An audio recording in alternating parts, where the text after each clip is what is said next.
Halo guys, balik lagi di channel Farhan Gembil. Baru sempat bikin video. Ini kita akan sedikit ngebahas tentang apa sih pengaruhnya air tinggi dan air pendek.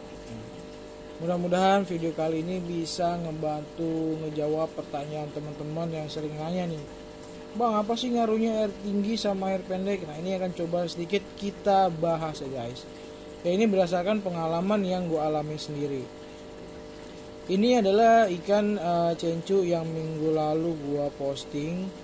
Nah, ini kalau minggu lalu kan dia dalam keadaan air tinggi. Nah, sekarang gue pakai airnya pendek dengan ketinggian cuma 50% dari tinggi akuarium. Nah, ini akuarium yang gue pakai itu lebarnya sama panjangnya itu 45 cm, tingginya itu 60 cm, atau yang biasa disebut kalau di Lohan tuh tank tower ya. Nah, apa sih ngaruhnya? Kalau kalau di ikan gue sendiri ya, khususnya beberapa ikan yang ada di rumah gue nih,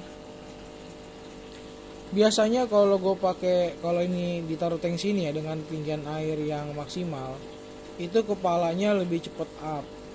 Ini pengalaman gue kalau di akuarium ini ya. Terus kenapa sekarang lagi gue pendekin? Nah, ini gue mau coba, kan katanya air pendek itu bisa ngebantu buat ngebentuk bodi bawah.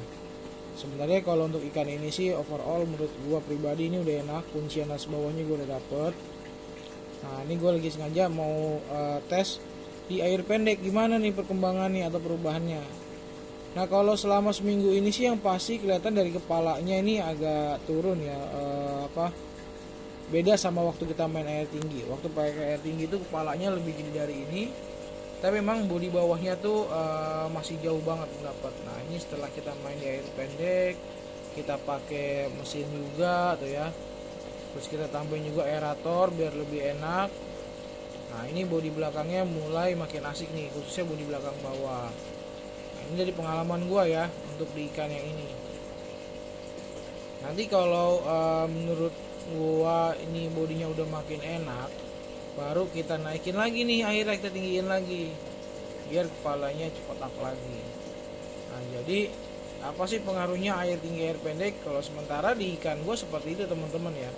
Kalau ikan ini gue kasih air full tinggi, dia kepalanya lebih cepat up gitu. Nah, buat ngebentuk bodi belakang khusus bawahnya itu gue pakai air pendek. Nah, tapi balik lagi teman-teman, kita harus tahu setelan ikan kita sendiri. Kita harus cari tahu gimana sih dia nyamannya, karena nggak semua ikan itu bisa disamaratain. Ada karakter ikan yang maunya tuh pakai air pendek, dia lebih cepat berkembang kepalanya, bodi, mutiara segala macamnya. Ada yang maunya air tinggi, ada juga yang di tank panjang. Banyak banget deh karakter ikan. Jadi yang pasti kita tuh harus pahamin dulu karakter ikan yang kita punya. Gimana sih bang cara pahamin karakternya? Cara pahamin karakternya kita coba dulu nih. Dalam 1-2 minggu kita pakein air tinggi, gimana nih efeknya ke si ikan? Ada perubahannya enggak? Terus di air pendek gimana? Terus di akuarium panjang gimana? Nanti kita akan tahu, oh ikan ini cocoknya pakai akuarium yang kotak. Oh ikan ini cocok pakai akuarium yang tower. Oh ikan ini cocok pakai akuarium yang panjang.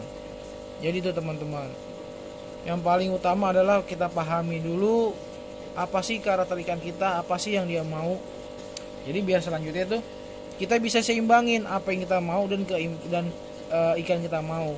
Akhirnya ikan kita bisa maksimal. Ini memang rawatnya gue lagi santai banget karena memang kerja tuh pulang malam. Seperti biasa gue tuh cuma ngasih makan pagi sebelum berangkat kerja, sekitar jam 6 pagi tuh gue kasih makan. Nanti ketemu kasih makannya lagi tuh jam pulang kerja, biasa jam 8 malam, kadang jam 9, kadang jam 10. Nah, kayak sekarang posisi jam 1:30. Nah, malam itu gue ada waktunya buat ngurusin ikan, yang nguras, yang ngasih makan, terus nguntulin gitu. Makanya dalam kondisi sekarang ini ikannya memang belum gemuk ya. Bodinya sih enak, belum gemuk, tapi secara bentuk bodinya sih udah makin enak. Jadi itu teman-teman, kita tuh harus bisa ngatur pola makan ikan kita sendiri. Terus kapan juga kita ganti airnya, kan ikan ada yang nyaman dengan air lama atau air tua, ada yang senangnya air muda atau air baru. Pokoknya banyak nih untuk di lohan ini. Kunci utamanya itu yang pasti kita pahamin karakter ikan kita, terus sabar gitu. Nah ini gue seneng banget karena ekornya lebar banget. Ini gue dapat dari kawan gue yang di Lombok nih, Mas Agus Sutrisno atau Lohan Lombok. Asik banget.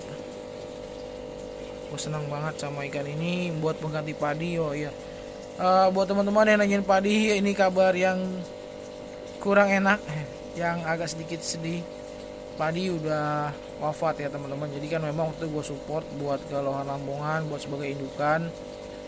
Sayangnya di sana memang kebetulan Om Didin ini lagi kemarin sempat kena musibah nih, agresor series. Jadi beberapa bulan lalu beliau sempat kepleset kalau nggak salah pas lagi nguras. Akhirnya jadi sakit tulang belakangnya. Jadi untuk sementara ini agresor juga lagi stop dulu biar fokus ke pemulihan Om Didinnya. Kita doain sama-sama mudah-mudahan Om Didin cepat kembali diberikan kesehatan biar tetap bisa terus beraktivitas seperti biasa. Karena beliau juga salah satu pimpinan di tempat pengajian ya. Pokoknya buat sehat-sehat semualah semuanya. Nah itu teman-teman ya, tadi tips yang udah gua sampein terkait ini nih, apa sih manfaatnya atau bedanya air tinggi dan air pendek. Itu dalam kasus ikan gua yang cencu ini ya, yang udah gue jelasin tadi. Tinggal kalian pahamin lagi karakternya ikan kalian seperti apa maunya. Nanti baru kita bisa tahu, oh ikan ini enak ternyata kalau kita pakai air tinggi, ini air pendek. Banyak kok teman-teman yang progresnya tuh pakai air pendek. Kayak contohnya waktu gua main ke KRL, terus waktu main ke Elafam juga. Di KRL itu akuariumnya kecil-kecil. Mungkin juga karena ikannya kebanyakan ikan size kecil ya. Airnya tuh pendek-pendek, nggak full tinggi ya, paling sekitar 25 sentian lah tingginya. Terus main ke Elafam juga dia pakai akuarium panjang, kurang lebih 1 meter kali 50 kalau nggak salah ya. Tapi dia pakai air tuh cuman ketinggian 30 cm. Itu teman-teman yang kemarin gue lihat langsung ke Klaten ya.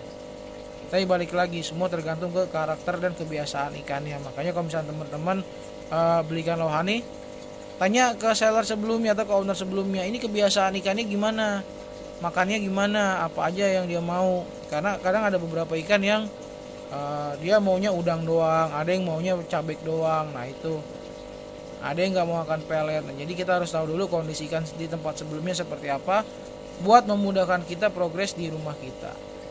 Itu dia guys tipsnya, mudah-mudahan bisa ngebantu dan ngejawab pertanyaan teman-teman.